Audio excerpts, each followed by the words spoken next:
Scan now. Meet Sovi, your new AI study buddy. Cancer cell survival experiments can be tricky, but we can solve this fast. Let's look at why we use HAP cells in this specific study.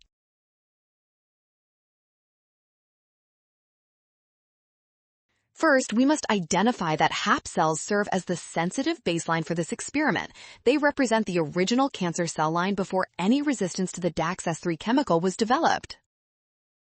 Next, exposing these HAP cells to DAX3 allows scientists to measure a standard death rate. This data is vital for seeing how much more survival the resistant DAC-R lines actually show. Finally, this comparison determines drug effectiveness. We must observe differences between sensitive and resistant cells to find the answer. Well done! Scan the code, you can learn better with Sovi, avoid a rush, and trust the given data to find the right comparison.